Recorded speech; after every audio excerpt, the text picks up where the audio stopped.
નમસ્કાર. અગાઉના વિડીયોમાં આપણે ઉદ વિકાસના તબક્કાઓ અને જંગલી કોબીજનો ઉદ વિકાસ વિશે અભ્યાસ કરી ચૂક્યા છે. તો એને રિલેટેડ આપણા પાઠ્યપુસ્તકની અંદર 3 પ્રશ્નો આપવામાં આવ્યા છે. 156 પેજ નંબર ઉપર 3 પ્રશ્નો આપવામાં આવ્યા છે. તો એ 3 પ્રશ્નોનો આજે આપણે અભ્યાસ કરવાનો છે. તો સ્ક્રીન પર તમે જોઈ શકો છો.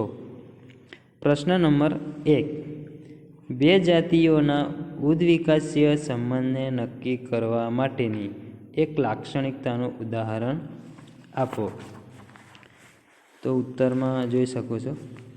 સામાન્ય રીતે 2 જાતિઓની લક્ષણોની સમાનતા માટે તેમના DNA સમાન તેમજ DNAના સંકેતો પણ સમાન જોવા મળે છે, જ્યારે અન્ય લાક્ષણિકતા ધરાવતી જાતિઓમાં જુદા લક્ષણો જોવા મળે છે, કારણ તેમનું DNA બંધારણ અલગ હોય છે.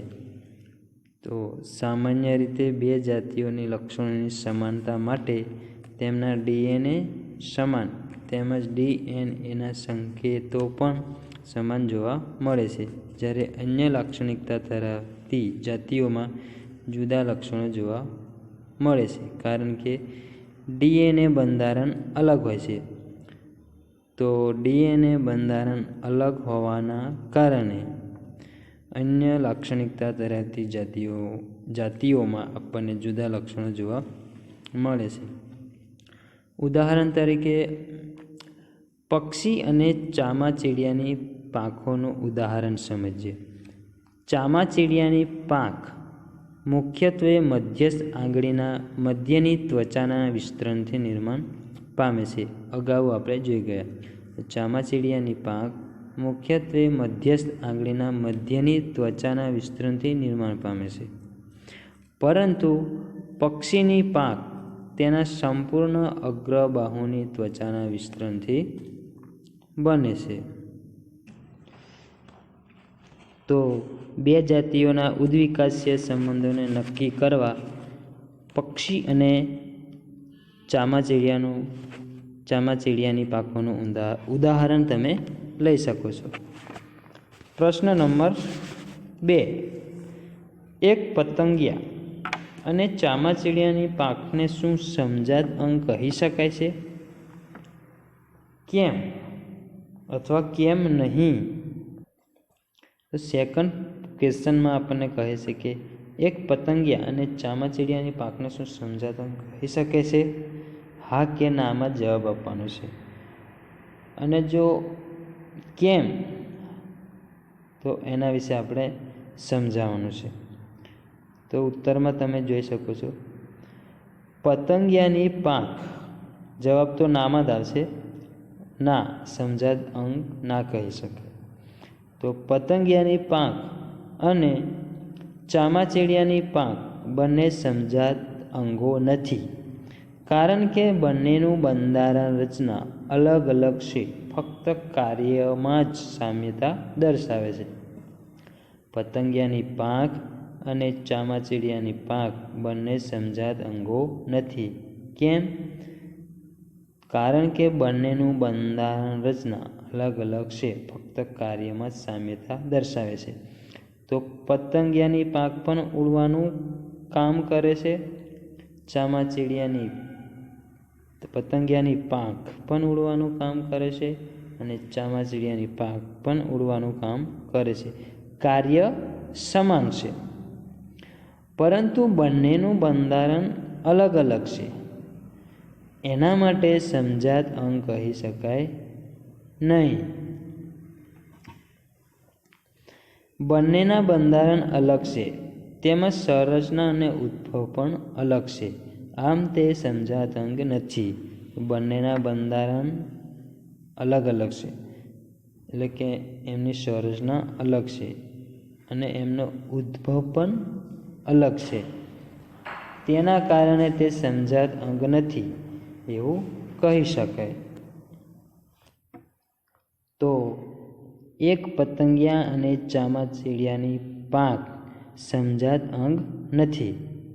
પતંગિયું અને ચામાચીડિયામાં વધારે ભિન્નતા જોવા મળે છે, એટલે કે અસમાનતા જોવા મળે છે, કારણ કે તે બંને ઉડવા માટે ઉપયોગ કરે છે, પરંતુ તેમની ઉત્પત્તિ સમાન રીતે થયેલી નથી, તેથી તેને સમજાત અંગ કહી શકાય નહીં. તો આપણે જોયું, પતંગિયું અને ચામાચીડિયામાં વધારે ભિન્નતા જોવા મળે છે, એટલે કે અસમાનતા જોવા મળે છે, કારણ કે તે બંને ઉડવા માટે ઉપયોગ કરે છે.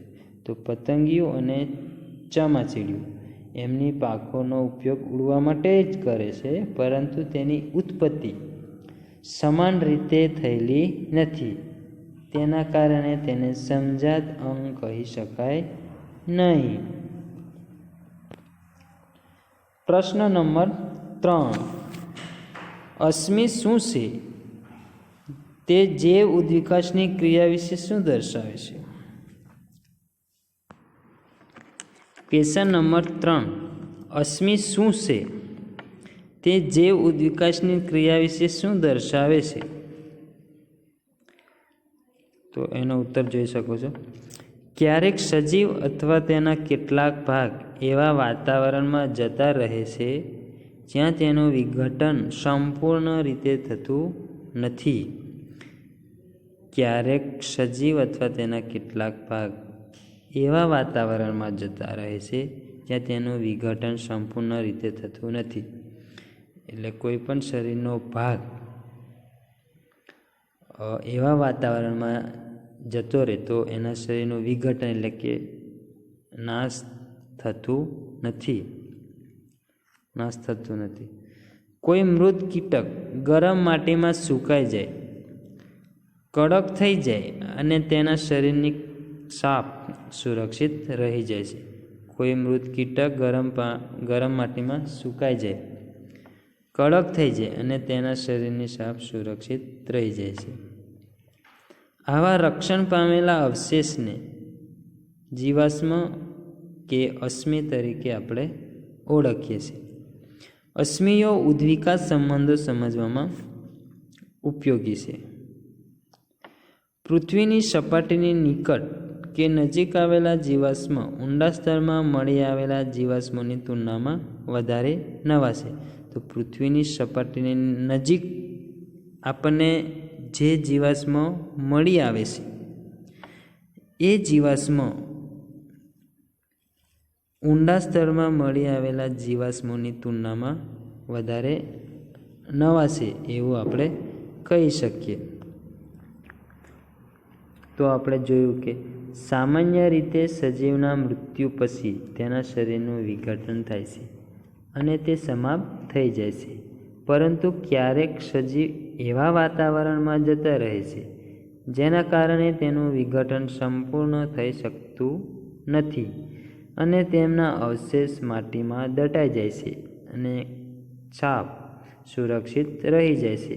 આ અવશેષને જીવાશ્મ કે અશ્મિ કહે છે. આવા અશ્મિઓ પરથી ઉદ્વિકાસની ક્રિયાઓ જાણી શકાય છે. તેમનો ભૂતકાળ પણ જાણી શકાય છે.